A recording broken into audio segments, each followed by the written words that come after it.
एक पिता जो हर बार अपने ही पुत्र को मरते हुए देखता रहा लेकिन मौन रहा।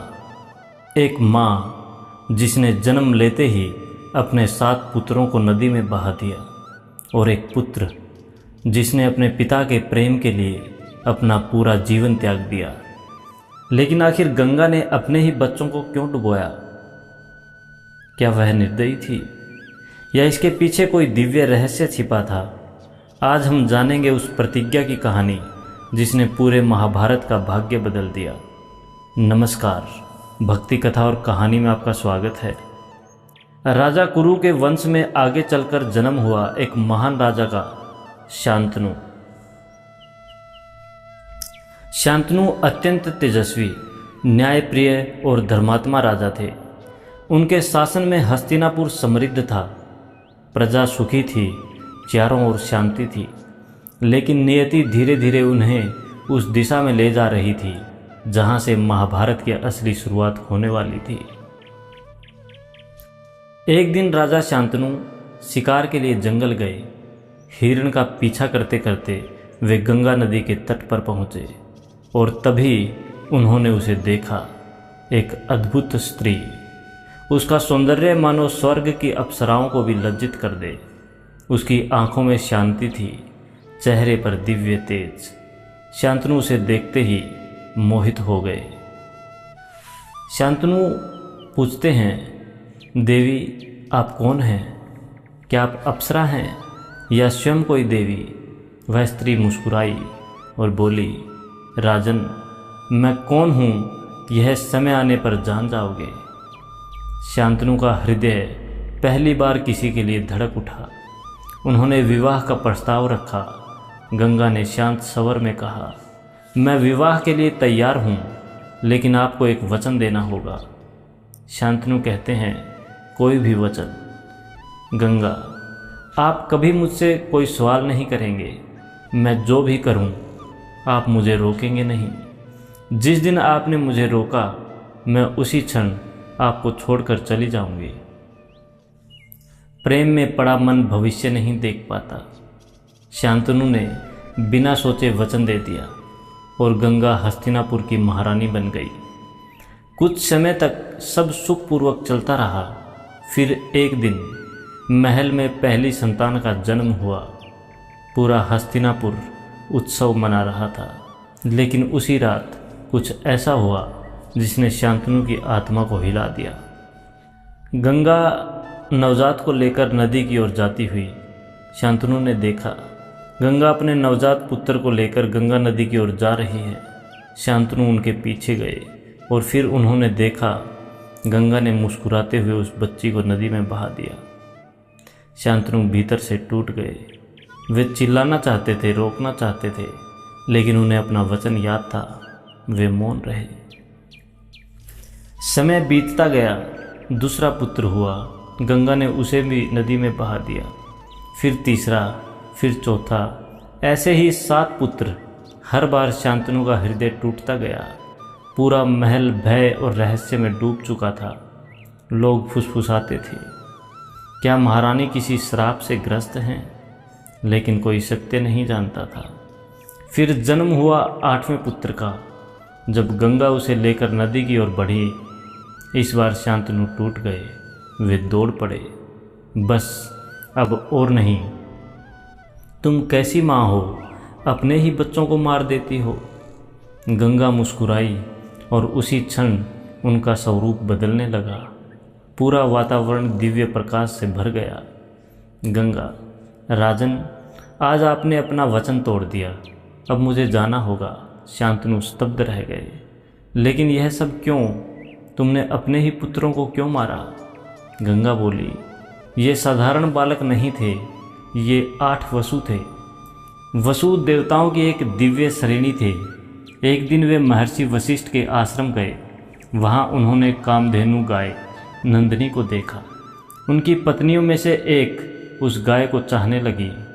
तब वसुओं ने नंदिनी को चुरा लिया। जब महर्षि वशिष्ठ को पता चला तो वे क्रोधित हो उठे। उन्होंने श्राप दिया, तुम सबको मनुष्य योनि में जन्म लेना होगा। वसु भयभीत हो गए। उन्होंने क्षमा मांगी तब वशिष्ठ ने कहा, 7 वसु जन्म लेते ही मुक्त हो जाएंगे, लेकिन जिसने चोरी का नेतृत्व किया उसे पृथ्वी पर लंबा जीवन बिताना होगा। वसु गंगा के पास गए। उन्होंने प्रार्थना की, देवी आप हमारी माता बन जाइए और जन्म लेते ही हमें मुक्त कर दीजिए। गंगा ने उनकी प्रार्थना स्वीकार कर ली, इसीलिए उन्होंने 7 बच्चों को जन्म लेते ही नदी में प्रवाहित कर दिया। गंगा ने 8वें बालक को शांतनु की ओर देखते हुए कहा, यह वही वसु है जिसे पृथ्वी पर लंबा जीवन जीना होगा। यह महान योद्धा बनेगा, धर्म का रक्षक बनेगा, लेकिन इसका जीवन त्याग और पीड़ा से भरा होगा। इतना कहकर गंगा उस बालक को लेकर अदृश्य हो गई। शांतनु अकेले रह गए। उनका हृदय टूट चुका था। वर्ष बीत गए। गंगा ने देवव्रत को वेद, शास्त्र, राजनीति, युद्ध नीति, धनुर्विद्या, धर्म सबकी शिक्षा दी। उन्होंने उन्हें महर्षि वशिष्ठ, बृहस्पति और परशुराम जैसे महान गुरुओं के पास भेजा। देवव्रत अलौकिक प्रतिभा वाले थे। वे युद्ध में अद्वितीय थे। उनका ज्ञान देवताओं जैसा था। एक दिन शांतनु गंगा तट पर गए। उन्होंने देखा एक युवक अकेले ही नदी की धारा रोक रहा है। उसका पराक्रम अद्भुत था। तभी गंगा प्रकट हुई। राजन, यह आपका पुत्र है, देवव्रत। शांतनु की आंखें भर आई। वर्षों बाद उन्होंने अपने पुत्र को देखा था। देवव्रत हस्तिनापुर लौट आए और शीघ्र ही युवराज घोषित किए गए। पूरा हस्तिनापुर प्रसन्न था, लेकिन नियति अभी शांत नहीं हुई थी। एक दिन शांतनु गंगा तट पर घूम रहे थे। तभी उन्हें एक अद्भुत सुगंध महसूस हुई। उन्होंने देखा एक सुंदर युवती नाव चला रही थी। उसका नाम था सत्यवती। सत्यवती मछुआरे की पुत्री थी, लेकिन उनका जन्म साधारण नहीं था। उनके शरीर से दिव्य सुगंध आती थी, इसीलिए उन्हें योजनगंधा कहा जाता था। शांतनु ने देखते ही मोहित हो गए। शांतनु ने सत्यवती के पिता से विवाह का प्रस्ताव रखा। मछुआरे ने कहा, राजन, मेरी पुत्री का पुत्र ही हस्तिनापुर का राजा बनेगा। शांतनु जानते थे कि देवव्रत पहले से युवराज हैं। वे धर्म के विरुद्ध नहीं जा सकते थे। उन्होंने विवाह का विचार छोड़ दिया, लेकिन भीतर से टूट गए। देवव्रत ने देखा कि उनके पिता उदास रहने लगे हैं। उन्होंने कारण जान लिया और फिर उन्होंने वह निर्णय लिया जिसने पूरे महाभारत का भविष्य बदल दिया। देवव्रत मछुआरे के पास पहुँचे। उन्होंने घोषणा की, मैं हस्तिनापुर के सिंहासन का त्याग करता हूँ। मछुआरा फिर भी चिंतित था। लेकिन आपके पुत्र भविष्य में राज्य मांग सकते हैं। तब देवव्रत ने आकाश की ओर देखा और कहा, मैं आजीवन ब्रह्मचारी रहूँगा। मैं कभी विवाह नहीं करूँगा। मेरी कोई संतान नहीं होगी। यह सुनकर देवता स्तब्ध रह गए। पृथ्वी कांप उठी। आकाश में गर्जना होने लगी।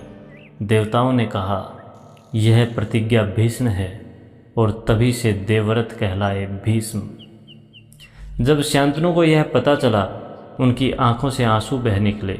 उन्होंने कहा, पुत्र, तुमने मेरे लिए अपना पूरा जीवन त्याग दिया।